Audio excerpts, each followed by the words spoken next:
যুক্তরাষ্ট্র ইরান সংঘাতের জেরে দীর্ঘ ৩.৫ মাস পারস্য উপসাগর এলাকায় আটকে থাকার পর অবশেষে হরমুজ প্রণালী অতিক্রম করেছে বাংলাদেশ শিপিং কর্পোরেশনের মালিকানাধীন জাহাজ এমভি বাংলার জয়যাত্রা। সোমবার রাত ৩টার দিকে ৩১ বাংলাদেশি নাবিক ও ক্রুকে নিয়ে জাহাজটি নিরাপদে প্রণালী পাড়ি দেয়। বিষয়টি নিশ্চিত করে বিএসসির ব্যবস্থাপনা পরিচালক কমোডর মাহমুদুল মালেক জানান, বর্তমানে জাহাজটি জ্বালানি গ্রহণ ও অন্যান্য প্রয়োজনীয় আনুষ্ঠানিকতা সম্পন্ন করতে সংযুক্ত আরব আমিরাতের ফুজাইরা বন্দরের দিকে অগ্রসর হচ্ছে। 5+ স্টার রেটিং প্রাপ্ত দেশের সর্বোচ্চ বিদ্যুৎ সাশ্রয়ী ওয়ালটন এসি। স্মার্ট কমফোর্ট এখন নেক্সট লেভেলে। বিএসসির তথ্য অনুযায়ী গত ২রা ফেব্রুয়ারি জাহাজটি হরমুজ প্রণালী হয়ে পারস্য উপসাগরে প্রবেশ করে। কাতার থেকে সংযুক্ত আরব আমিরাতের জাবেল আলী বন্দরে পৌঁছায়।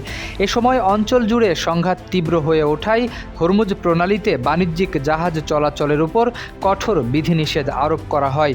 বিএসসি জানিয়েছে, জাহাজটির সব নাবিক ও ক্রু বর্তমানে সুস্থ ও নিরাপদ রয়েছেন। সাম্প্রতিক সময়ে আঞ্চলিক উত্তেজনা কমে আসা এবং কূটনৈতিক তৎপরতার ফলে জাহাজটি অবশেষে হরমুজ প্রণালী পাড়ি দিতে সক্ষম হয়েছে।